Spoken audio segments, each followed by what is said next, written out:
Assalamualaikum warahmatullahi wabarakatuh. Kami kelompok 13 dari kelas 01 SAK006 ingin menjelaskan tentang manajemen operasional dan produksi.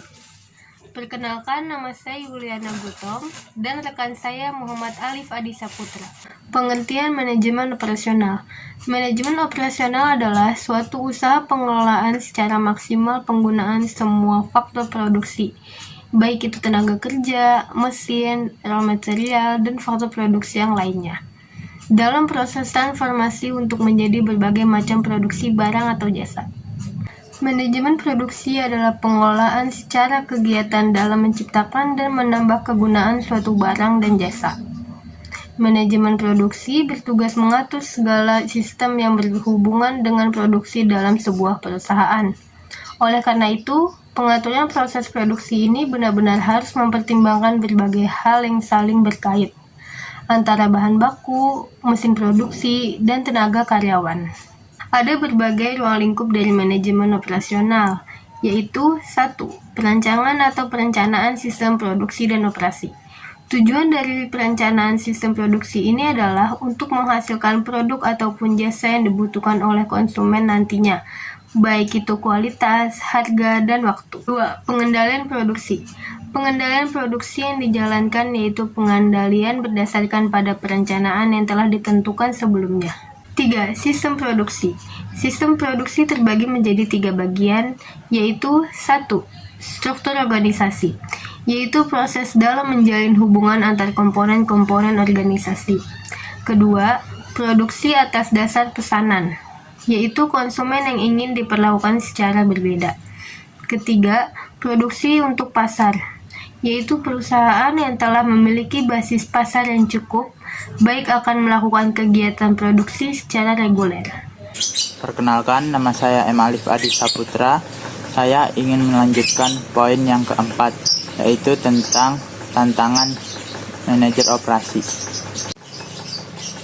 Tantangan manajer operasi yang pertama ialah mengembangkan dan menghasilkan produk yang aman dan berkualitas secara efisien.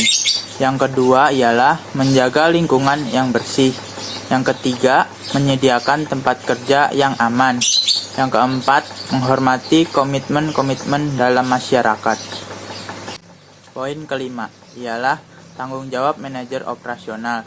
Yang pertama, menghasilkan barang atau jasa. Yang kedua, mengambil sebuah keputusan mengenai operasi serta sistem transformasi.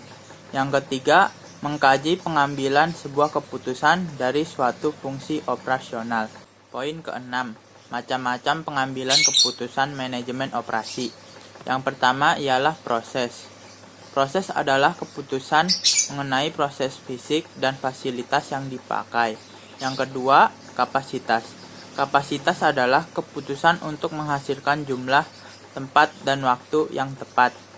Yang ketiga, persediaan. Persediaan adalah keputusan persediaan mencakup mengenai apa yang dipesan. Yang keempat, ada tenaga kerja, yaitu keputusan tenaga kerja mencakup seleksi. Yang kelima, kualitas atau mutu. Keputusan untuk menentukan mutu barang dan jasa yang dihasilkan. Poin ketujuh, tugas dan fungsi manajemen produksi. Yang pertama, fungsi perencanaan produk.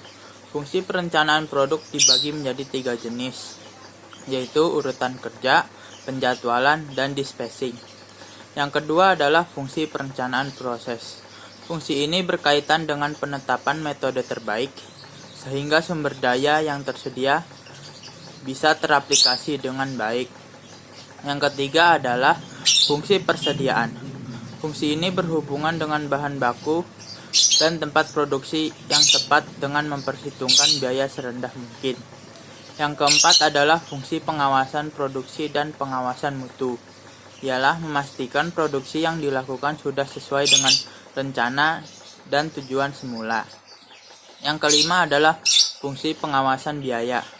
Manajemen produksi juga berfungsi mengawasi setiap pembelajaran yang dilakukan untuk usaha produksi tersebut. Yang keenam adalah fungsi distribusi, yaitu bertujuan agar proses produksi bisa dengan cepat dan biaya yang kecil-kecilnya.